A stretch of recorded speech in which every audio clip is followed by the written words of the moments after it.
So hello friends, welcome back to my channel. आज जो drama मैं आपके लिए लेकर आई हूँ वो काफ़ी यूनिक होने वाला है। सो बने रहिएगा एंड तक। इस ड्रामा में हम देखेंगे कि कैसे हमारी फीमेल लीड को पैसों की इतनी ज़्यादा ज़रूरत हो जाती है कि वो अपने शरीर को ही बेच बैठती है।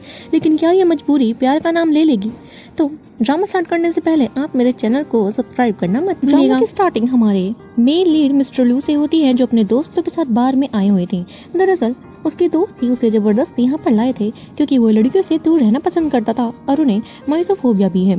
माइसोफोबिया एक ऐसी बीमारी है जिन लोगों को साफ सुथरा रहना पसंद है, वरना उन्हें एलर्जी हो जाती है। तो उसका दोस्त उसे चिढ़ाता है कि ब्रो, तुम किसी लड़की के पास नहीं जाते, क्यों, तुम्हें कोई घबराहट है?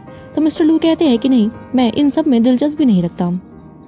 तो फिर वहाँ पर क्वीन पहुँचती है और यही है हमारे ड्रामा की फीमेल लीड। उसे पैसों की ज़रूरत थी और वो एक बार में आई हुई थी उन्हें ड्रिंक सर्व करने के लिए। तभी मिस्टर लू का दोस्त बोलता है कि देखो, मैंने तुम्हारे लिए इतना सुंदर सा गिफ्ट रखा है, ये कितनी सुंदर है, इसे देखकर तो तुम्हारे दिल में कुछ ना कुछ फीलिंग्स आई होंगी। लेकिन मिस्टर लू तो उसकी तरफ बिना देखे ही बोल देते हैं कि नहीं, मैं बिल्कुल भी इंटरेस्टेड नहीं हूँ। तो उसका दोस्त कहता है कि ठीक है, तुम इंटरेस्टेड नहीं हो, लेकिन मैं तो हूँ। और वो क्वीन को पुश करके अपनी गोद में बिठा लेते हैं। क्वीन काफी ज्यादा अनकंफर्टेबल हो रही थी, लेकिन मिस्टर लू के दोस्त उसको किस करने की कोशिश करते हैं तो क्वीन उन्हें पुश करके पीछे करती है कि मुझे ये सब नहीं पसंद, और वो यहाँ से भाग जाती है। मिस्टर लू ये देखकर हैरान हुए कि ये लड़की खुद यहाँ पर अपनी मर्जी से आई और ये क्या तमाशा करके चली गई।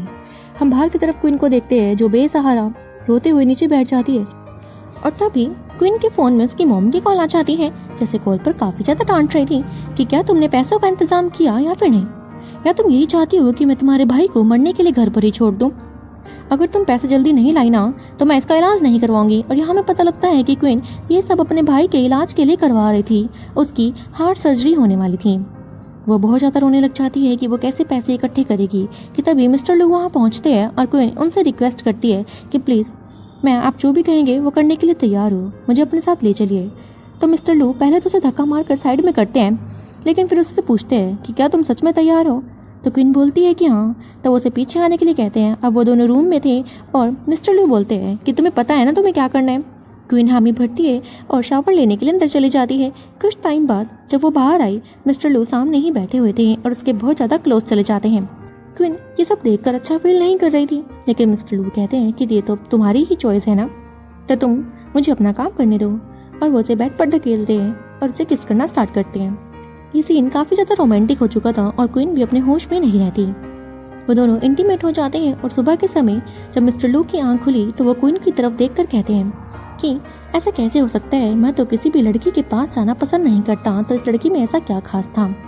और वो स्माइल करके अपने कपड़े पहनने लगते हैं। वहीं क्वीन की आंख खुली और देखती है कि यहाँ पर तो कोई भी नहीं है, और साथ में ही टेबल पर मिस्टर लू उसके लिए चेक छोड़कर चले गए थे। क्वीन देखकर खुश हो जाती है कि उसके पास 1 लाख युआन तो आ चुके हैं, बस उसे 50,000 युआन की ज़रूरत है और वो उसे जैसे भी करके अरेंज कर ही लेगी। फिर वो स्कूल में जाती है जहाँ पर उसी के एक फ्रेंड जिया उसे एक जॉब ऑफर करती है। बोलती है कि लेकिन इस जॉब में थोड़ा रिस्क है, तुम्हें तुम्हारी स्टडीज़ छोड़नी भी पड़ सकती है। क्वीन अपने मन में सोचती है कि क्या वो ये कर पाएगी, लेकिन अपने भाई के लिए हामी भर देती है। वो जॉब एक नैनी के लिए थी। तो क्वीन अपने ट्रायल के लिए जाती है और वहाँ पर एक मेन शेफ खड़ा हुआ था उनकी डिशेस को चेक करने के लिए। उसने एक डिश पसंद कर भी ली थी जो कि क्वीन की नहीं थी। क्वीन घबरा जाती है कि उसे ये जॉब कैसे मिलेगी। तभी वहाँ पर उनकी मालकिन आ जाती है जो बताती है कि डिशेस मैं पसंद करूँगी, और वो चेक करती है। उसे एक डिश इतनी ज़्यादा पसंद आई और बोलती है कि ये तो बिल्कुल मेरी मॉम जैसी है, ये किसने बनाई है? तो क्वीन हाथ खड़ा करती है और खुश हो जाती है कि ये जॉब तो मेरी हो ही गई।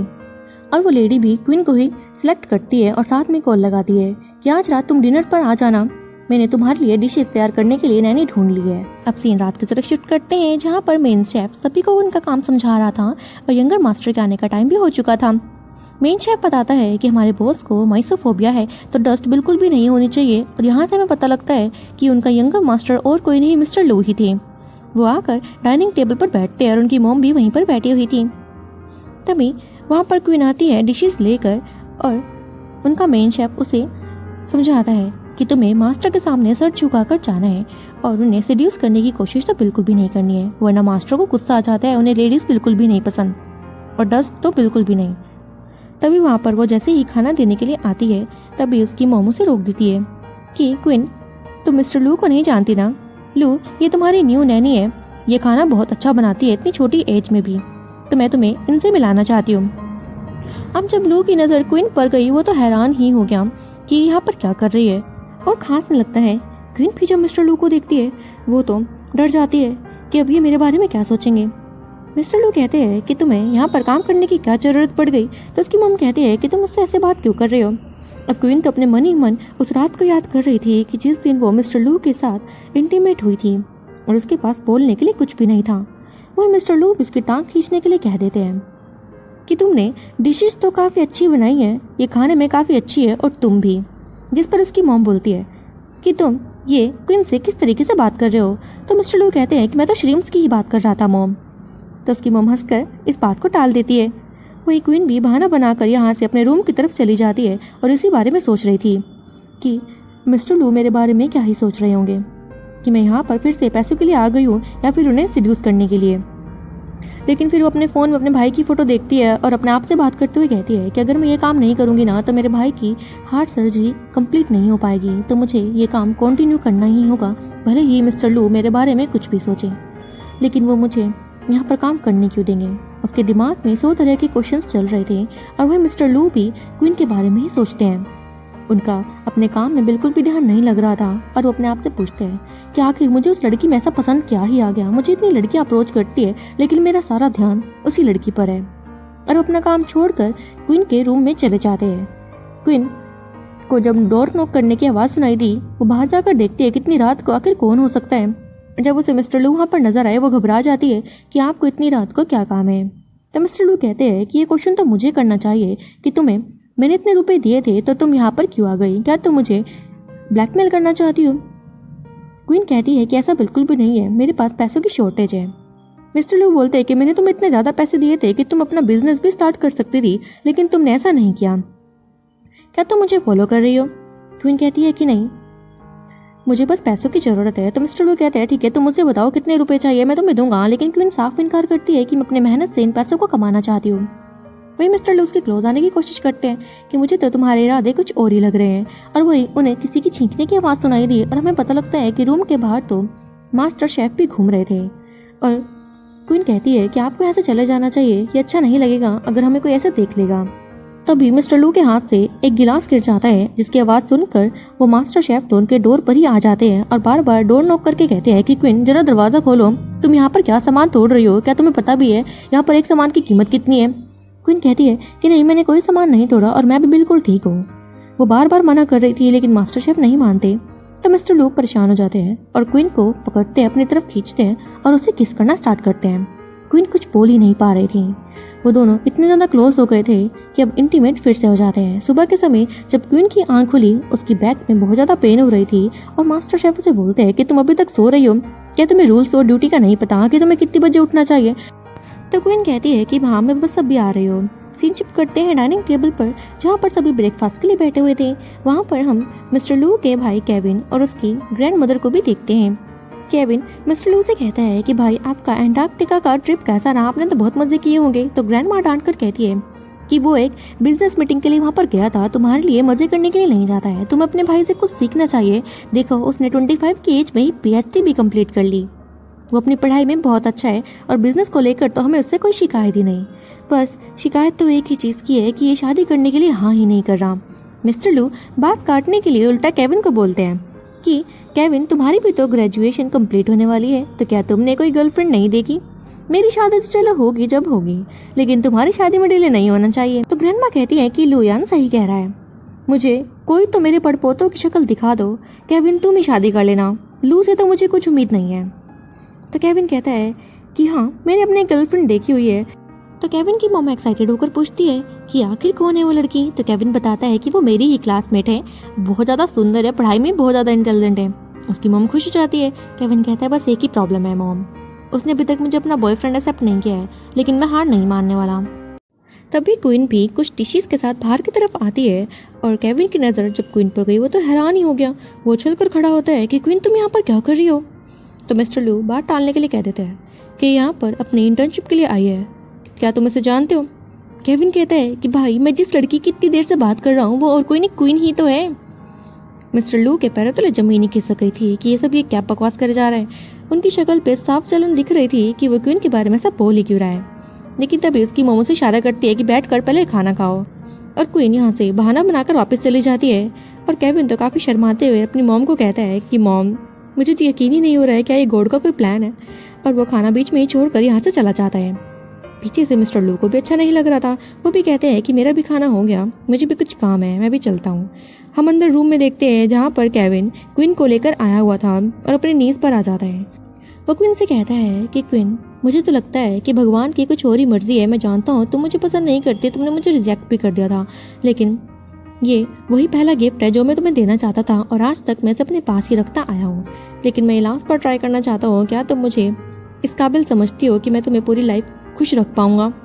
तभी मिस्टर लू वहाँ आ जाते हैं कि ओह, तो यहाँ पर रोमांस चल रहा है, एटलीस्ट रूम का दरवाज़ा तो बंद कर लेते। क्वीन काफ़ी अनकंफर्टेबल होती है और कुछ बोलती उससे पहले ही मिस्टर लू बात टालने के लिए कहते हैं कि तुम्हें अपने लिए कोई और लड़की देखनी चाहिए, ये बिल्कुल भी तुम्हारे लिए सही नहीं है। क्वीन भी हैरान हो जाती है कि ऐसा क्यों बोल रहे हैं।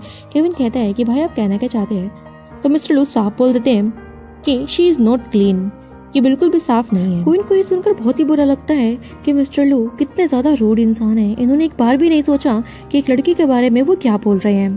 केविन भी कुछ समझ नहीं पा रहा था तो क्वीन उनसे गुस्से में कहती है कि हाँ, तुम्हारा भाई सही ही तो कह रहा है, तुम्हें मुझसे अच्छी लड़की मिल जाएगी, तुम एक अच्छी लड़की डिजर्व करते हो। इतना कहकर वो बाथरूम की तरफ भाग जाती है मिस्टर लू को धक्का देकर।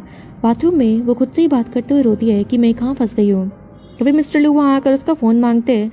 वो फ़ोन जैसे ही देती है उसके फ़ोन में कुछ रुपए सेंड करते हैं जो कि 1 लाख युआन थे। क्वीन को ये देखकर अच्छा नहीं लगता कि इन्होंने तो मुझे ऐसे खरीद ही लिया है। वो उसमें से 50,000 युआन वापस करती है और बोलती है कि मैंने कल ही यहाँ पर ज्वाइन किया है, तो इतने रुपए में तुम्हें मैं भी एक्सेप्ट नहीं करूँगी। इतना कहकर वो यहाँ से गई। मिस्टर लू को अच्छा नहीं लगता। कुछ दिन बीतते हैं और उसके स्कूल में काफ़ी ज़्यादा छुट्टियाँ हो रही थी तो स्कूल से नोटिस आ जाता है कि उसे यहाँ से निकाल दिया गया है। ये देखकर उसे बुरा तो लगता है, लेकिन उसे अपने भाई की सर्जरी की फिक्र ज़्यादा थी और वो उसे एक्सेप्ट करने के लिए भी तैयार थी। तभी उसे कोई आवाज़ लगाता है और किचन की तरफ भागती है और लेटर वहीं छोड़ देती है। ये लेटर अब मिस्टर लू के हाथों लग चुका था और वह देखकर काफ़ी ज़्यादा हैरान होता है कि इसने इस जॉब के लिए अपनी स्कूलिंग भी नहीं देखी और अपने करियर को भी दांव पर लगा रही है। वो उसे मीटिंग के लिए अपने कैबिन में बुलाते हैं। क्वीन बोलती है कि आपको मुझसे क्या काम है, तो वो बोलते हैं कि तुम अपना स्कूल स्किप क्यों करना चाहती हो, क्या सच में तुम्हें पैसों की इतनी ज़्यादा शॉर्टेज है। क्वीन कहती है कि ये मेरा पर्सनल मैटर है, मैं इसे खुद से हैंडल कर लूंगी। हाँ, मुझे अगर पैसों की शॉर्टेज भी है तो मैं अपनी मेहनत से इन्हें कमाना जानती हूँ। तो मिस्टर लू फिर से उसकी टांग खींचते हुए कहते हैं, ओह अच्छा, तो तुम ये जॉब करना चाहती हो ताकि मैं रोज तुम्हारे साथ रात गुजार सकूं। क्वीन बोलती है कि मुझे एक स्टेबल जॉब की ज़रूरत है, प्लीज़ मेरे साथ ऐसे बात मत करिए। तो मिस्टर लू बोलते हैं कि मैं बस तुम्हारी हेल्प करना चाहता हूँ, मैं नहीं चाहता कि तुम स्कूल स्किप करो, तुम्हें स्कूल जाना चाहिए। क्वीन कहती है कि अगर मैं स्कूल जाऊँगी तो जॉब कैसे करूँगी, और जॉब नहीं करूँगी तो पैसे कहाँ से आएंगे। तो मिस्टर लू से साफ बोलते हैं कि ठीक है, तो तुम मेरे लिए जॉब करो।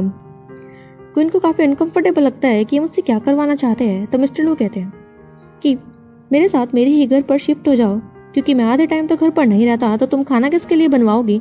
जितने टाइम मैं बाहर रहता हूँ उतने टाइम में अपना पढ़ाई करो और स्कूल ज्वाइन करो। जब मैं घर आऊँ तब मेरे लिए खाना बना दिया करना। अब क्वीन को मनी मन मिस्टर लू के लिए एक सॉफ्ट कॉर्नर जागता है कि ये एक अच्छे इंसान भी है, बस इन्हें सिचुएशन को ढंग से हैंडल करना नहीं आता। ये मेरी हेल्प करना चाहते हैं और वो इस चीज़ को अप्रिशिएट करते हुए इस जॉब को करने के लिए मान जाती है।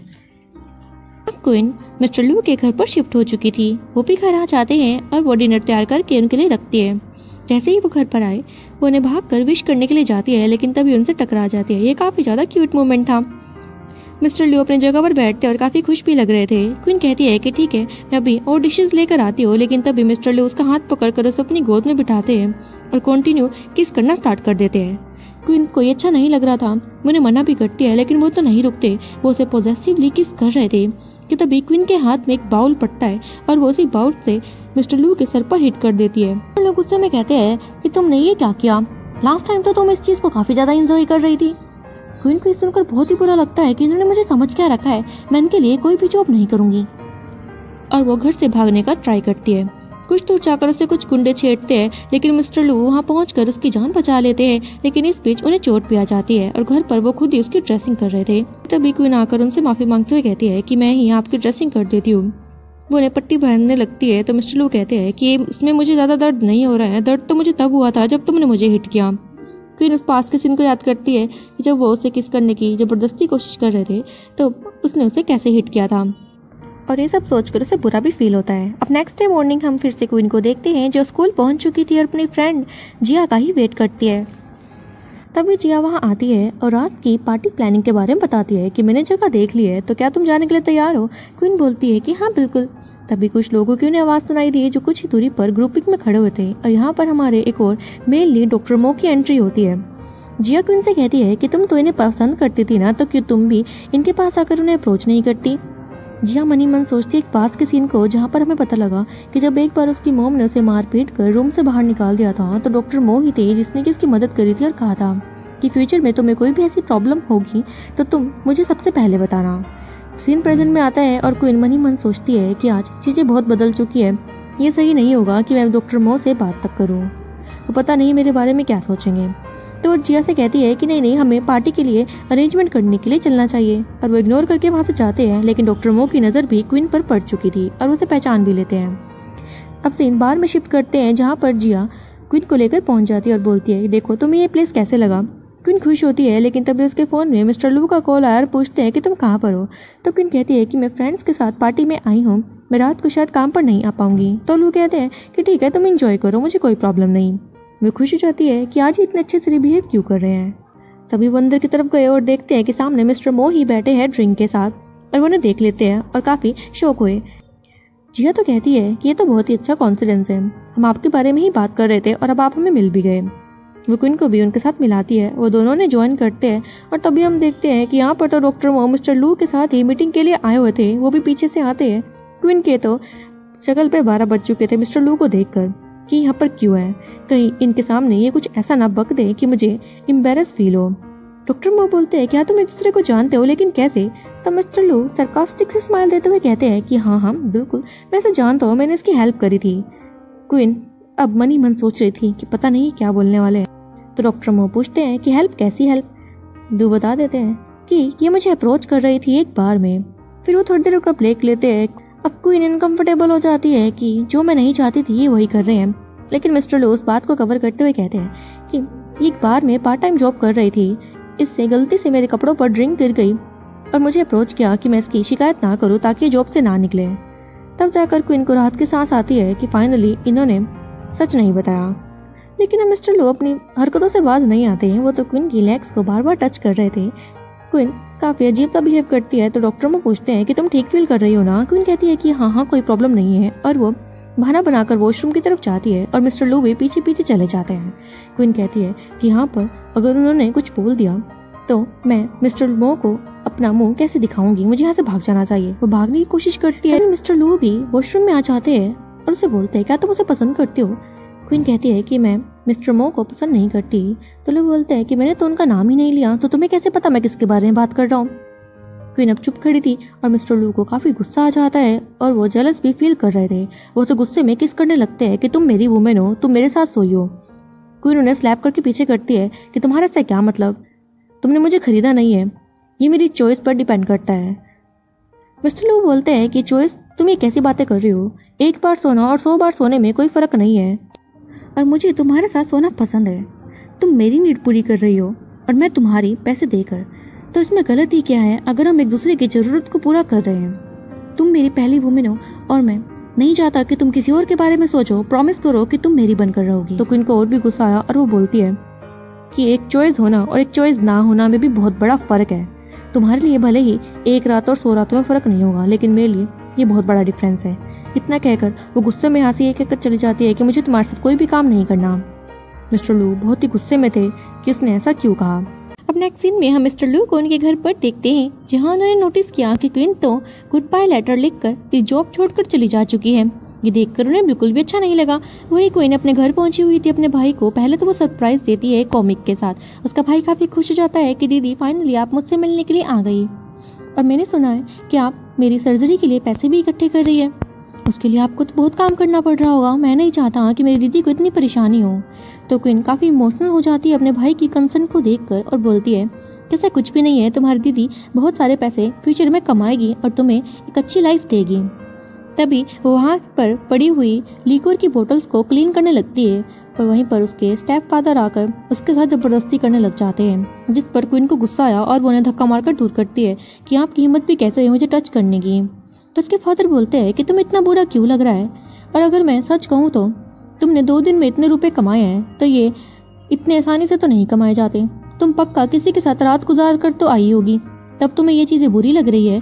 क्वीन को और भी गुस्सा आता है, लेकिन इतने में ही क्वीन का भाई अपने ही फादर को मारने लगता है और उसका फादर भी उस पर हिट कर देता है, जिसके कारण उसके भाई की तबीयत और भी ज़्यादा खराब हो गई थी और उसके हार्ट में अंदर ही अंदर ब्लीडिंग हो जाती है। क्वीन ये देखकर बहुत ज़्यादा घबरा गई। उसकी मॉम भी भागते हुए आती है कि क्वीन ये सब कुछ तुम्हारी वजह से हुआ है। क्वीन कहती है कि प्लीज़ डॉक्टर को कॉल करो। अब हम उन दोनों को हॉस्पिटल में देखते हैं, जहाँ पर क्वीन के भाई को एडमिट कर लिया गया था और डॉक्टर ने उन्हें बताया कि उसके भाई के हार्ट में इनर ब्लीडिंग काफ़ी ज़्यादा हो गई है, जिसके कारण उनकी लाइफ काफ़ी ज़्यादा रिस्क में है। तो हमें अभी ही सर्जरी स्टार्ट करनी होगी, एक आर्टिफिशियल हार्ट ट्रांसप्लांट करना होगा। तो क्वीन बोलती है इसके लिए कितना चार्ज लगेगा, तो डॉक्टर बोलते हैं कि 1 मिलियन युआन। ये सुनकर तो क्वीन की मॉम काफ़ी हैरान हो जाती है कि हम इतने पैसे कहाँ से लाएंगे, लेकिन क्वीन बिना सोचे समझे अपनी मॉम को साइन करने के लिए कहती है कि पैसों का इंतजाम मैं कर दूंगी। अब उसकी मॉम ने साइन कर दिए थे और क्वीन को सबसे पहले मिस्टर लू का ही ध्यान आता है कि वही उसकी इस हालत में हेल्प कर सकते हैं, और वो उन्हें कॉल लगाने की ट्राई भी करती है, लेकिन उन्होंने तो अब क्वीन को ब्लॉक कर दिया था। ये देखकर क्वीन के पैरों तले जमीन खिसक गई कि अब वो इन पैसों का इंतजाम कैसे करेगी, और उसकी मॉम भी गुस्से में आ जाती है कि तुमने हमें सड़क पर लाने की जिम्मेवारी ली है शायद, अब हम इन पैसों का इंतजाम कैसे करेंगे। देखो मैंने साइन भी कर दिया है, अब तुम्हें ही जो करना है वो करो। अब क्वीन तो बहुत ज़्यादा सदमे में चली जा चुकी थी और समझ ही नहीं पा रही थी कि वो क्या करे। उसके आसपास लोग जा रहे थे, लेकिन इसका उसे कुछ भी खबर नहीं थी। वो हेल्प की भीख मांगती रहती है, लेकिन कोई भी इसकी हेल्प करने के लिए तैयार नहीं होता। तभी हम मिस्टर लू को देखते हैं, जो हॉस्पिटल पहुंच गए थे, और क्वीन उनसे भीख मांगती है कि प्लीज़ मिस्टर लू, मुझे पैसे की बहुत ज़्यादा ज़रूरत है, मेरी मदद कर दीजिए। अब नेक्स्ट दिन में हम उन्हें मिस्टर लू के कैबिन में देखते, जहाँ पर क्वीन बिल्कुल नम बैठी हुई थी और मिस्टर लू कहते हैं कि तुम्हें रिग्रेशन हो रहा है, तो क्वीन हामी भरती है कि हाँ मैं रिग्रेट फील कर रही हूँ। मिस्टर लू क्वीन को अपने पास बुलाते हैं और अपनी गोद में बैठने के लिए कहते हैं, तो क्वीन ऐसा ही करती है। मिस्टर लू पूछ रहे थे कि बताओ तुम्हें कितने रुपए की ज़रूरत है, तो क्वीन उनसे बोलती है कि मुझे 1 मिलियन युआन चाहिए। लू बोलते हैं कि बस इतने ही रुपए। क्वीन कहती है कि हाँ फिलहाल इतने ही रुपए चाहिए, तो वो उसे साथ के साथ सेंड कर देते हैं। क्वीन ये देखकर खुश हो गई थी कि अब उसके भाई का इलाज सही तरीके से हो पाएगा। लेकिन अब मिस्टर लू को क्वीन पर और विश्वास नहीं था, क्योंकि वो ऐसे ही बार बार छोड़कर जा सकती थी, इसलिए उन्होंने कॉन्ट्रैक्ट साइन करना सही समझा। वो क्वीन को वो कॉन्ट्रैक्ट शो करते हैं, जिसमें कि उन्होंने साफ बताया था कि 1 साल तक क्वीन किसी भी और आदमी की तरफ देख भी नहीं सकती और रिलेशन जोड़ने की सोचना भी मत। वो मेरी वुमेन रहेगी, वो भी 1 साल तक। ये कॉन्ट्रैक्ट 1 साल का होने वाला था, जिस पर क्वीन भी साइन करके इसे एक्सेप्ट कर लेती है। अब हम क्वीन को हॉस्पिटल में देखते हैं, जहाँ पर उसके भाई का आर्टिफिशियल हार्ट ट्रांसप्लांट हो चुका था और वो बिल्कुल सही फील कर रहा था। क्वीन तो काफ़ी खुश होती है अपने भाई की सही हालत को देखकर। अब क्वीन मिस्टर लू के घर पर रहना स्टार्ट करती है, और ऐसे ही करते करते 2-3 दिन बीतते हैं। मिस्टर लू ने क्वीन को फिर से कॉल किया कि एक इम्पोर्टेंट फाइल वो घर पर भूल गए हैं, क्या तुम उसे ऑफिस ला सकती हो। क्वीन ऐसा ही करती है, वो उस फाइल को लेकर ऑफिस पहुंची। अब मिस्टर लू का तो ये बहाना था उस फाइल के जरिए क्वीन को ऑफिस बुलाने का। वो क्वीन को अपने पास बुलाते हैं और उसे किस करना स्टार्ट करते हैं, लेकिन क्वीन भी काफ़ी अनकंफर्टेबल फील कर रही थी, और तभी डोर नॉक होता है। यहाँ पर हमारी एक और फीमेल लीड वैन की एंट्री होती है। दरअसल वैन मिस्टर लू की फियोंसे है और उसकी शादी अगले ही साल होने वाली है। इस बात का क्वीन को कुछ पता ही नहीं। वैन अंदर आकर मिस्टर लू से कहती है कि मैं बाहर कितनी देर से डोर नॉक कर रही हूँ और तुम इसे सीरियस ही नहीं ले रहे हो, और तुम तो यहाँ पर किसी और लड़की के साथ बिजी हो। कैसे नहीं पता कि मैं तुम्हारी फियोंसे हूँ और हमारी अगले साल शादी होने वाली है। तो मिस्टर लू बोलते हैं कि तुम मेरी पर्सनल लाइफ में दखल अभी ना दो, मैं इस लड़की से जो मर्जी करूँ, तुम होती कौन हो मुझे बोलने वाली। तो वैन कहती है कि मुझे तुमसे कोई बहस नहीं करनी है, लेकिन मैं चाहती हूँ कि तब तक तुम अपना कैरेक्टर बिल्कुल क्लीन रखो, क्योंकि मेरे को गंदगी बिल्कुल नहीं पसंद। तो मिस्टर लू बोलते हैं कि जो खुद गंदगी में रहते हो उन्हें ये बोलना शोभा नहीं देता। तो वैन कहती है कि मैं बस यहाँ पर तुम्हें इन्वाइट करने के लिए आई थी, क्योंकि मेरे ग्रैंडपा का 70th बर्थडे है, तो वेडनेसडे को पहुँच जाना। मिस्टर लू उस पर कोई भी रिप्लाई नहीं करते और वैन यहाँ से चली जाती है। फिर वो क्वीन से कह रहे थे चलो हम कंटिन्यू करते हैं, लेकिन क्वीन मना करती है कि नहीं, मुझे घर पर बहुत काम है, मैं चलती हूँ। वो बहाना बनाकर यहाँ से बाहर जाती है और हमें उसकी एक्टिविटीज से पता लग रहा था कि वो भी थोड़ा जेलस फील कर रही थी। जैसे ही वो बाहर गई, उसे डॉक्टर मो का कॉल आ जाता है, जो कॉल पर उसे पूछते हैं कि क्वीन क्या तुम इस वेडनेसडे को फ्री हो, एक पार्टी में मैं जाने वाला हूँ और मैं चाहता हूँ कि तुम मेरी पार्टनर बनकर वहाँ चलो। तो क्वीन मनी मन सोचती है कि मैं वेडनेसडे को तो फ्री हूँ, चलो मैं इनके साथ ही चली जाती हूँ। तो वो हामी भर देती है। तो डॉक्टर मो भी काफ़ी खुश हो गए थे कि ड्रेस तो मैंने तुम्हारे लिए पहले से ही डिसाइड करी है। अब वो दिन भी आ जाता है जहाँ पर वो पार्टी के लिए निकलने लगे थे और क्वीन तो उस ड्रेस में बहुत ज़्यादा सुंदर लग रही थी। मिस्टर मो भी उसकी तारीफ करते हैं। अब पार्टी में जैसे ही वो एंटर करते हैं तब हमें पता लगता है कि ये तो वही वैन के ग्रैंडपा की 70th बर्थडे पार्टी है, जहाँ पर मिस्टर लू भी पहुँचने वाले हैं। और मिस्टर मो को कुछ काम था तो वो क्वीन को कहते हैं कि तुम यहाँ पर डिशेस को एंजॉय करो, मैं भी वापस आता हूँ। वहाँ पर डिशेस एंजॉय करने लगती है कि तभी वैन भी वहाँ आ जाती है। क्वीन जैसे ही पीछे की तरफ मुड़ी, उसके हाथ में जो भी केक था वो वैन की ड्रेस पर लग जाता है और उसकी ड्रेस गंदी हो जाती है। क्वीन तो बार बार माफी मांगती है कि मैं इस ड्रेस को तुम्हारे लिए धो दूंगी, लेकिन आसपास वाले लोग उसे ही बेइज्जत करने लग जाते हैं कि तुम्हें पता भी है ये ड्रेस कितने रुपए की है, इस पर जो ये डायमंड्स लगे हैं तुम्हारे धोने से निकल नहीं जाएंगे, क्या तुम इतनी बेअक्ल नहीं हो, तुम तो एक चीप औरत लग रही हो, देखो तो इसकी ड्रेस ऐसे लग रही है कि कहीं से मांग कर लाई है। वो क्वीन की लगातार बेइज्जती करे जा रहे थे। क्वीन तो बार बार माफी मांगती है कि ये सब मैंने जानबूझकर नहीं किया, लेकिन अब वैन को भी गुस्सा आ जाता है कि तुम्हें तो इसका रिपे करना ही होगा, और वैसे भी तुम आई किसके साथ हो। फिर लोग बोलते हैं कि मुझे तो नहीं लगता कि इसे यहाँ पर कोई लाया होगा, पता नहीं कहाँ से आ गई भीखमंगों की तरह। कहते हैं कि तुम्हें अभी वैन को 3 मिलियन युआन देने होंगे, उसकी ड्रेस इतनी महंगी है। क्वीन हैरान हो जाती है कि मेरे पास तो इतने रुपए नहीं है देने के लिए, मैं बोल रही हूँ कि क्लीन कर दूंगी। तो लोग चिल्लाकर कहते हैं कि ठीक है तुम क्लीन करना चाहती हो ना, चलो लीक करके इस केक को साफ कर दो। क्वीन तो कुछ समझ ही नहीं पा रही थी कि वो क्या करे। सब लोग उस पर काफी गुस्सा कर रहे थे कि तभी मिस्टर लू की एंट्री हो जाती है और क्वीन हैरान हो गई कि ये यहाँ पर क्या कर रहे हैं। और मिस्टर लू भी हैरान थे। वैन भागकर मिस्टर लू के पास जाती है कि क्या तुम इसे जानते हो। मिस्टर लू मन ही मन सोचते हैं कि क्वीन यहाँ पर किसकी पार्टनर बनकर आई है। उन्हें गुस्सा आ जाता है और वो गुस्से में कहते हैं कि मैं इसको नहीं जानता। क्वीन भी हैरान थी और तभी वहाँ पर डॉक्टर मो पहुँचते हैं कि ये मेरे साथ है, बताओ क्या प्रॉब्लम हुई है। तो वैन बोलती है ओह तो ये आपके साथ है, क्या आपने इसे नहीं बताया कि बड़े पार्टियों में कैसे बिहेव करते हैं। चलो कोई बात नहीं, इसने मेरी इतनी महंगी ड्रेस खराब कर दी, लेकिन मैं तब आपके लिए इसे माफ कर सकती हूँ क्योंकि आप मेरे बहुत अच्छे दोस्त हैं। इतना क्या करो मिस्टर लू के साथ यहाँ से चली जाती है ग्रैंडपा से मिलने के लिए। अब पार्टी खत्म होने के बाद क्वीन डॉक्टर मो के साथ ही बैठी हुई थी और उन्हें बोलती है कि आप मुझे इस पार्टी में जानबूझकर लाए हैं ना, क्योंकि मैं अपनी आंखों से देख सकूं कि मिस्टर लू वैन के फियांसे है और उन दोनों के बीच में काफी प्यार है। तो डॉक्टर मो कहते हैं कि हाँ तुमने सही समझा, मैं तुम्हें अंधेरे में नहीं रखना चाहता था, मैं पहले से ही उनके बारे में जानता हूँ, लेकिन मुझे लगा कि अगर मैं तुम्हें डायरेक्ट बताऊंगा तो तुम यकीन नहीं करोगी, तो अपनी आंखों से ही सच देख लो। अब क्वीन चुप बैठी थी और बोलती है कि जैसा आप सोच रहे हैं ना, मिस्टर लू और मेरे बीच में ऐसा कोई भी रिलेशन नहीं है। डॉक्टर मो कहते हैं कि मैं इस बारे में जानता हूँ, इसलिए झूठ मत बोलो, लेकिन अब जब तुम जान चुकी हो कि मिस्टर लू वैन से प्यार करते हैं तो क्या तुम उन्हें ब्रेकअप दोगी। क्वीन हैरान होती है कि ये ऐसी बातें क्यों कर रहे हैं। तो डॉक्टर मो डायरेक्टली बोल देते हैं कि क्वीन मैं तुम्हें बहुत टाइम से पसंद करता हूँ, क्या तुम मुझे एक चांस देने के लिए तैयार हो। क्वीन काफ़ी अनकंफर्टेबल हो जाती है कि डॉक्टर मैंने आपके बारे में कभी ऐसा नहीं सोचा, आप एक अच्छे इंसान हैं, आप मेरे से ज़्यादा अच्छी लड़की डिजर्व करते हैं। डॉक्टर मो बोलते हैं कि जब मैं तुम्हें बोल रहा हूँ कि तुम्हें पसंद करता हूँ तो अच्छी लड़की की तो बात आ ही नहीं सकती। क्वीन फिर भी उन्हें इनकार करके यहाँ से चली जाती है और डॉक्टर मो अपने आप से ही कहते हैं कि अगर तुम मेरी नहीं हुई ना क्वीन तो मैं तुम्हें मिस्टर लू की भी नहीं होने दूंगा। लू की तरफ शिफ्ट करते हैं जो अपनी गाड़ी में बैठे हुए क्वीन को लगातार कॉल करे जा रहे थे और क्वीन तो उनकी कॉल पिक ही नहीं करती। उन्हें काफी गुस्सा भी आ रहा था कि मैं इतनी कॉल कर चुका हूँ, मेरी कॉल पिक क्यों नहीं कर रही है। वो बार बार कॉल करते रहते हैं कि तभी क्वीन ने कॉल उठाया और वो गुस्से में कहते हैं कि क्या तुम नहीं देख रही हो, मैं कब से तुम्हें कॉल करने की ट्राई कर रहा हूँ।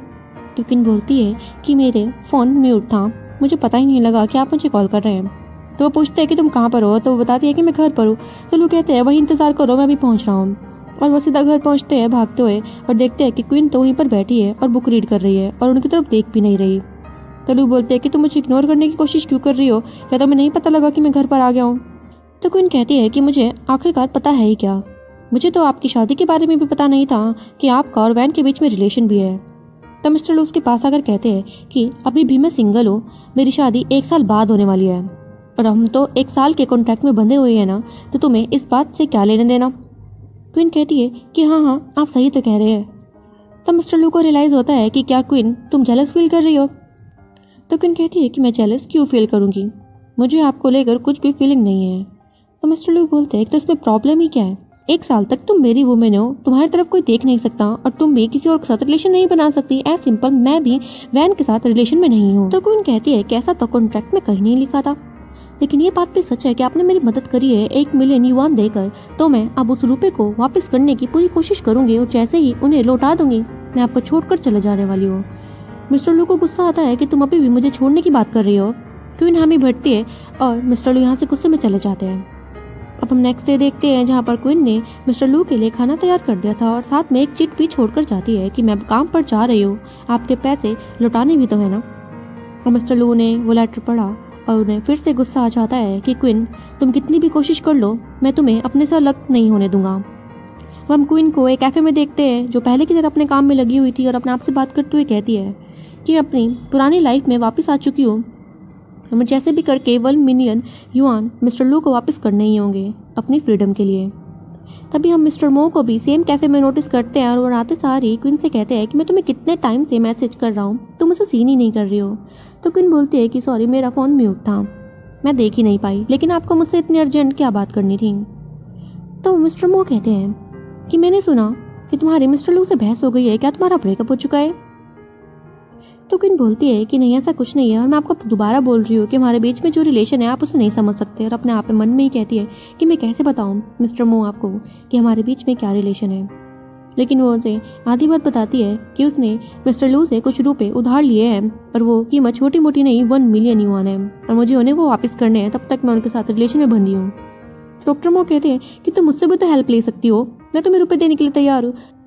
तो क्वीन साफ इनकार करती है कि अगर आप मुझे रुपए देंगे तो आपको भी तो लौटाने ही होंगे ना, ये सब मुझ पर छोड़ दीजिए, मैं इसका इंतजाम खुद से कर लूँगी। तो डॉक्टर मो कहते हैं कि ठीक है जैसे तुम चाहो, अगर तुम्हें किसी भी चीज़ की कोई भी हेल्प लेनी हो तो मुझे सबसे पहले याद करना। इतना कहकर वो यहाँ से चले जाते हैं। अब रात के समय जब क्वीन घर पहुंची तो काफ़ी लेट हो चुका था और मिस्टर लू उसे गुस्से में पूछते हैं कि तुम इतनी रात को आखिर थी कहाँ। तो क्वीन कहती है कि मैं काम पर थी, आप ही के लिए तो पैसे जोड़ रही हो। मिस्टर लू कहते हैं कि मुझे ये कंडीशन मंजूर नहीं है। क्वीन बोलती है कि हम बैठकर बात कर लेते हैं। तो वो दोनों आमने सामने बैठते हैं और क्वीन उनके सामने फिर से कंडीशन रखती है कि मैं आपको पहले भी बोल चुकी हूँ कि मैं आपके पैसे लौटाते सार ही आपको छोड़कर चले जाऊंगी। मिस्टर लू बोलते हैं कि इस कॉन्ट्रैक्ट का फिर फ़ायदा ही क्या हुआ जब तुम मेरे साथ पूरे दिन भर नहीं हो, हर एक सेकंड तुम मेरे साथ नहीं होती तो मुझे बुरा फील होता है, तो इस कॉन्ट्रैक्ट का तो कोई मतलब ही नहीं बना। क्वीन बोलती है कि आपको समझ नहीं आ रहा है जो मैं आपको समझाना चाहती हूँ। अगर हम ऐसे ही एक साथ रहते रहे तो हमारी फीलिंग स्ट्रॉन्ग हो जाएगी और हमें बाद में एक दूसरे को भुलाना मुश्किल हो जाएगा। मिस्टर लू बोलते हैं क्या तुम बहुत ज़्यादा जेलस फील कर रही हो कि मैं वैन के साथ हूँ। क्वीन कहती है कि नहीं ऐसा नहीं है, लेकिन हम किस्मत को भी तो नहीं बदल सकते। जब आपकी शादी डिसाइड हो चुकी है कि 1 साल बाद आप वैन के साथ शादी करने वाले हैं तो हम अपने रिलेशन को स्ट्रॉन्ग करें ही क्यों। इसलिए मैं पहले ये डिस्टेंस मेंटेन करना चाहती हूँ। और अपने मन में ही आराम से बोलती है कि हाँ मैं आपको चाहने लगी हूँ, तभी मेरे अंदर से ऐसी बातें निकल रही है। लेकिन मिस्टर लू तो मुझे पसंद नहीं करते, उन्हें तो सिर्फ मेरी बॉडी से प्यार है। वही मिस्टर लू भी रियलाइज़ करते हैं कि क्वीन को ये सब पसंद नहीं आ रहा है। क्वीन कहती है कि मेरा भी हक बनता है कि मैं अपनी लाइफ को फ्री होकर इंजॉय कर सकूं, लेकिन आपने मुझे बांध कर रखा है। मिस्टर लू को ये सब सुनकर अच्छा नहीं लग रहा था। अब क्वीन तो यहाँ से इतना सब कुछ कहकर चली जाती है और वही मिस्टर लू अपने आप से बात करते हुए कहते हैं कि कहीं मैं इसके साथ गलत तो नहीं कर रहा हूँ। क्या वो मैं ही हूँ जिसे कि क्वीन के पास आना पसंद है, लेकिन क्वीन तो इस चीज़ को बंधन मान रही है। क्या मुझे इसे जाने देना चाहिए। वही नहीं सब कंफ्यूजन में थे कि अब नेक्स्ट डे पर सीन शिफ्ट करते हैं और क्वीन वापस अपने काम पर आई हुई थी। अपने फ़ोन में लिस्ट बनाने लगती है कि कैसे वो 1 मिलियन युआन का इंतजाम करेगी कि तभी उसके कैफे का बॉस उसे ऐसा करता देख लेता है और बोलता है कि 1 मिलियन युआन, बस इतने ही रुपए। तो क्वीन बोलती है कि बॉस आप ऐसे किसी के फ़ोन में मैसेज रीड नहीं कर सकती। तो वो बोलता है कि ये मैसेज मेरे लिए फैमिलियर है, तो मिस्टर लू की बात कर रहे हो ना। मिस्टर लू और मैं स्कूल फ्रेंड्स थे और वो मुझे अक्सर परेशान किया करता था, तो आज मेरे पास जब चांस है उसे परेशान करने का तो मैं इंटरेस्ट क्यों ना लूँ। क्वीन कहती है कि मैं कुछ समझी नहीं, आप मेरी हेल्प कैसे कर सकते हैं। तो उसका बॉस बताता है कि हर साल एक केक मेकिंग कंपटीशन होता है, तो अगर हम 3 साल भी उस कंपटीशन को जीत जाए तो हम 1 मिलियन युआन इकट्ठे कर सकते हैं। लेकिन तुम टेंशन मत लो, मैं तुम्हें 3 साल का वेट नहीं करने दूंगा। मेरे पास अभी 1 मिलियन युआन बचे हैं और मैं जानता हूँ तुम्हारे नेचर के अनुसार तुम वो पैसे ऐसे ही नहीं लोगी, इसलिए मैंने पहले ही बता दिया कि तुम मेरे साथ उस कंपटीशन में पार्टिसिपेट करने वाली हो। जो भी हम उसमें रुपए जीतेंगे उसमें से हम हाफ हाफ कर लेंगे और उसमें तुम मुझे मेरे रुपए भी वापस कर दोगी। तो ये क्वीन को डील पसंद आ जाती है और वो उसके लिए मान जाती है। और अब सीन शिफ्ट करते हैं मिस्टर लू की तरफ, जो इसी बारे में सोच रहे थे कि क्या क्वीन उन्हें सच में छोड़कर जाना चाहती है। लेकिन तभी उसे क्वीन के मैसेज आ जाते हैं जो बोल रही थी कि रात को मैं आपके लिए आपके फेवरेट डिशेस बनाने वाली हूँ, इसलिए जल्दी घर पर आ जाना।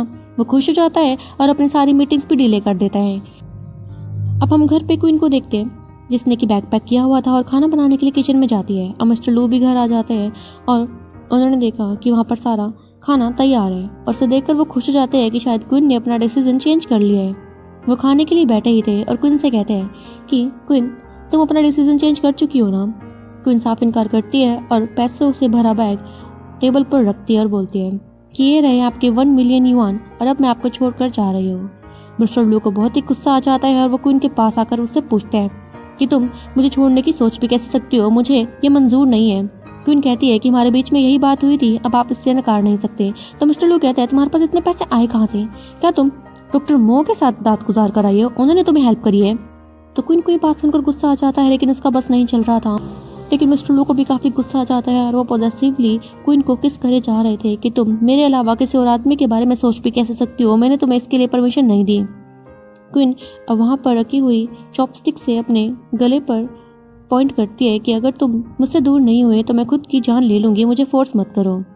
तो मिस्टर लू उससे दूर हो जाते हैं और क्वीन यहाँ से अपना सामान लेकर चली जाती है। मिस्टर लू को बहुत गुस्सा आया, वो पैरों से भरे बैग को दूर फेंकते हैं और अपने हाथ को जोर से टेबल पर दे मारते हैं, जिससे कि उन्हें चोट भी आ गई थी। कुछ टाइम बाद उन्होंने अपनी ड्रेसिंग कर ली थी और अपने फ़ोन से वो उसकी फ्रेंड जिया को कॉल लगाते हैं और बताते हैं कि क्वीन यहाँ से चली जा चुकी है, जब वो तुम्हारे पास आएगी तो मुझे ज़रूर कॉल करना और मैं तुम्हें एक घर का एड्रेस सेंड कर रहा हूँ, उसे तुम अपने साथ वहीं पर ले जाने वाली हो। तो जिया कहती है कि ठीक है। क्वीन नेक्स्ट डे अपने काम पर वापस आ चुकी थी और लेट नाइट काम करने के कारण वो घर पर जाने से लेट हो जाती है। तभी उसका किडनैप हो गया था और नेक्स्ट डे जब उसे होश आया तो अपने सामने डॉक्टर मो को पाकर वो हैरान हो जाती है कि आप यहाँ पर क्या कर रहे हैं और मैं हूँ कहाँ पर। डॉक्टर मो कहते हैं कि टेंशन लेने की ज़रूरत नहीं है क्वीन, तुम बिल्कुल सही हो और तुम मुझे बेहोशी की हालत में मिली थी, लेकिन तुम टेंशन मत लो, अब से मैं ही तुम्हारी रिस्पॉन्सिबिलिटी लूँगा। क्वीन बोलती है कि रिस्पॉन्सिबिलिटी, ये बात कहाँ से आई और मेरा किडनैप किया किसने? डॉक्टर मो कहते हैं कि तुम्हारा किडनैप करने वाला और कोई नहीं, मैं ही हूँ। मैंने तुम्हें प्यार से पाने की बहुत ज़्यादा कोशिश करी, लेकिन तुमने मुझे मजबूर कर दिया इस जबरदस्ती को लेकर। क्वीन कहती है कि आप पागल हो चुके हैं, ये कैसी बातें कर रहे हैं? डॉक्टर मो कहते हैं कि हाँ, मैं पागल हो चुका हूँ। जो भी चीज़ मैं पसंद करता हूँ, पता नहीं मिस्टर लू कहाँ से आकर उस चीज़ को मुझसे छीन लेते हैं। मुझे वो इंसान बिल्कुल नहीं पसंद, मुझे खुंदक है उसकी हर उस चीज़ से जिसे वो पसंद करता है। मैं बस ये नहीं चाहता था कि मैं तुमसे भी खुंदक करूँ, इसलिए मैंने तुम्हें पहले ही उससे छीन लिया। क्वीन कहती है कि आप वो डॉक्टर मो नहीं है जिसे कि मैं जानती थी। डॉक्टर मो कहते हैं कि हाँ, तुमने सही समझा और तुम यहाँ से अब कहीं नहीं जाने वाली, तुम मेरे साथ एब्रोड चलोगी, हम दोनों एक दूसरे के लिए बने हैं। क्वीन कहती है कि मैं आपके साथ कहीं नहीं जाने वाली, लेकिन तभी डॉक्टर मो वहाँ पर एक और लेडी को बुलाते हैं जो कहते हैं कि क्वीन का अच्छे से ध्यान रखना कि यहाँ से कहीं भाग ना पाए। अब जैसे ही वो रूम के बाहर जाने लगा, वहाँ पर सामने ही मिस्टर लू खड़े थे, जिसे देखकर वो घबरा जाता है कि यहाँ पर क्यों आए हैं। तो मिस्टर लू कहते हैं कि इंसान डॉक्टर के पास क्यों आता है जब उसे कोई प्रॉब्लम हो। डॉक्टर मो बोल रहे थे कि आप तो इतने रिच हैं, आपको हमारी क्या ज़रूरत। तो लू बोलता है कि अमीर लोगों को क्या चोट नहीं लगती, क्या उन्हें डॉक्टर की ज़रूरत नहीं। वो कहते हैं नहीं, मेरा वो मतलब नहीं था, लेकिन आप मेरे छोटे से हॉस्पिटल में आए हैं तो मुझे हैरानी हुई। फिर वो उन्हें अपने साथ कैबिन में ले जाने लगे ही थे कि तभी क्वीन को आवाज़ आ जाती है लू की और वो उससे हेल्प मांगने लगती है जोर जोर से चिल्लाकर। लू को भी लगता है कि कोई उसे पुकार रहा है, लेकिन डॉक्टर मो बात टालने के लिए कहते हैं कि अंदर एक पेशेंट है जो कि अपना आपा खो चुका है, आपका अंदर जाना सही नहीं होगा, वो आपको भी हिट कर सकता है। लेकिन मिस्टर लू को कुछ सही नहीं लग रहा था, तो उनका सेक्रेटरी मिस्टर लू के इशारे को समझते हुए टॉयलेट का बहाना बनाकर उसी की तरफ को जाने लगता है। तो डॉक्टर मो कहते हैं कि हाँ, इस तरफ कोई टॉयलेट है और वो मिस्टर लू को अपने साथ ले जा लेते हैं और उसका सेक्रेटरी पीछे से वहाँ की सारी तलाशी लेता है, लेकिन वहाँ तो कोई भी नहीं होता। वो सारे रूम्स खाली थे और वो हैरान हो जाता। आखिरकार खाली रूम में डॉक्टर मो इलाज किसका कर रहे थे, वहाँ की वीडियो भी क्लिक करता है। वहीं हम मिस्टर लू को डॉक्टर मो के साथ देखते हैं। मिस्टर लू तो कहते हैं कि आपको अपने हॉस्पिटल में थोड़ा काम करवाना चाहिए, ये कितना पुराना लग रहा है। डॉक्टर मो बोलते हैं कि आप तो फाइनेंशियली स्ट्रॉन्ग है ना, इसलिए आपको तो ये कम ही लगेगा, लेकिन ये सब जो भी यहाँ पर है वो मैंने अपनी मेहनत से बनाया है, आपको तो पता भी नहीं होगा कि मेहनत होती क्या है। मिस्टर लू उसकी इन बातों को इग्नोर करते हुए कहते हैं कि कोई बात नहीं, लेकिन मैं आपको डोनेशन देने के लिए तैयार हूँ। तो डॉक्टर बोलते हैं कि नहीं, इसकी ज़रूरत नहीं है, मैं इसे खुद से हैंडल कर लूँगा। तभी सेक्रेटरी भी वहाँ आ जाता है और मिस्टर लू यहाँ से चले जाते हैं। हम उन्हें गाड़ी में देखते हैं जहाँ पर सेक्रेटरी ने सारी बातें मिस्टर लू को बता दी थी। मिस्टर लू भी हैरान होते हैं कि हाँ, मुझे भी शक हुआ था, यहाँ पर कुछ तो झोल चल रहा है, हमें इसका पता लगाना ही होगा। अब मिस्टर लू घर पर होते हैं, उन्हें जिया का कॉल आया और वो बताती है कि क्वीन काफ़ी दिनों से घर पर वापस नहीं आ रही है, मुझे तो लगता है कि इसका किडनैप हो चुका है। जिस पर मिस्टर लू काफ़ी घबरा जाते हैं, कैसे हो सकता है और तुम अब मुझे बता रही हो।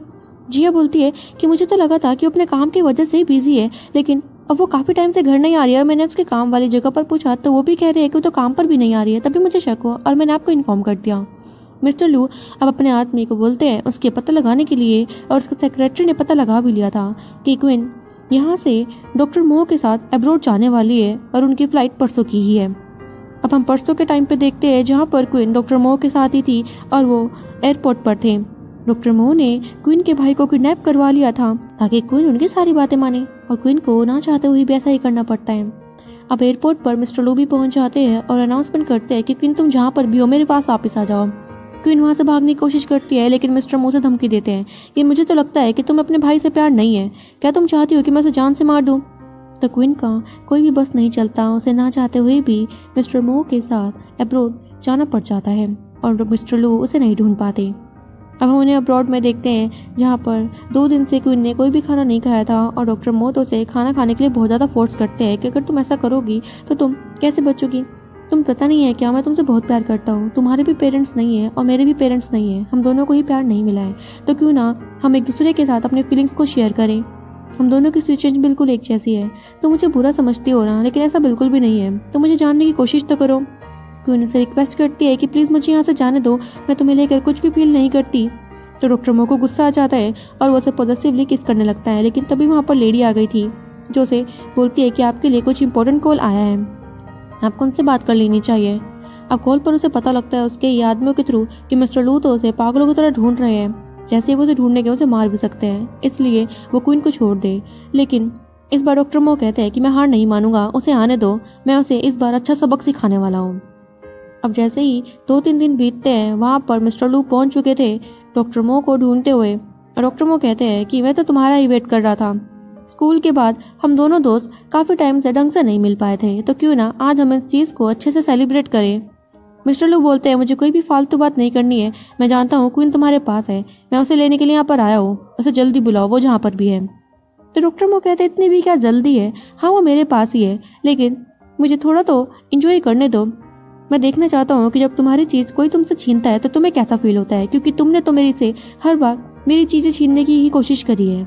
मिस्टर लू बोलते हैं ये तुम्हारे दिमाग का वहम है और कुछ भी नहीं। डॉक्टर मो कह रहे थे कि चलो इसे छोड़ो, अगर तुम क्वीन को पाना चाहते हो ना तो अपना सारा का सारा लू ग्रुप मेरे नाम कर दो। वहीं पर फिर क्वीन को उसका आदमी पकड़ कर लाता है। मिस्टर लू तड़प चुके थे उसकी ऐसी हालत देख कर कि तुमने इसकी क्या हालत बना दी है। डॉक्टर मो कहते हैं कि अभी तक जिंदा है ना, इतना ही काफ़ी नहीं है क्या, तुम जल्दी करो, इन पेपर्स पर साइन कर दो और सारी जायदाद मेरे नाम कर दो। तो मिस्टर लू ऐसा करने के लिए मान जाते हैं। क्वीन हैरान हो गई कि मिस्टर लू मेरे लिए ऐसा कर रहे हैं, कि ये मुझसे सच में प्यार कर बैठे हैं, और वो अंदर ही अंदर काफ़ी खुश हो रही थी कि मिस्टर लू से बचाने के लिए भी आए हैं, इसका मतलब वो उसे प्यार करते हैं। डॉक्टर मो काफ़ी हैरान हुए कि तुम इस क्वीन के लिए अपनी जायदाद मेरे नाम करने वाले हो, जबकि ये तो तुम्हारे लिए सिर्फ एक टॉय थी। मिस्टर लू बोलते हैं कि मुझे समझ नहीं आ रहा है कि मैं इससे प्यार करता या फिर नहीं, लेकिन मैं इसकी आंखों में आंसू नहीं देख सकता। लेकिन डॉक्टर मो को तो काफ़ी गुस्सा आ गया था, और मिस्टर लू भी कहते हैं कितनी भी क्या जल्दी है, और वहाँ पर अपने आदमियों को भी बुला लेते हैं।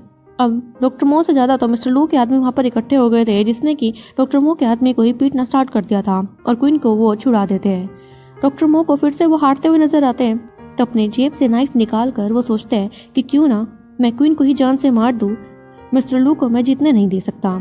वो उसे हिट करने के लिए आगे बढ़े ही थे कि मिस्टर लू बीच में आ जाते हैं और उनकी बैक पर जोर से नाइफ से हिट हो जाता है और वो वहीं बेहोश हो गए थे। क्वीन तो उनसे जगाने की बहुत कोशिश करती है कि रू तुम मुझे छोड़कर ऐसे नहीं जा सकते, मैं तुमसे बहुत प्यार करती हूँ, प्लीज़ मेरे लिए एक बार अपनी आंखें खोलो। लेकिन नेक्स्ट सीन में अब हम उन्हें हॉस्पिटल में देखते हैं जहाँ पर मिस्टर लू सामने स्ट्रेचर पर लेटे हुए थे और क्वीन रोते हुए कहती है कि तुम मुझे छोड़कर नहीं जा सकते, तुम नहीं मर सकते।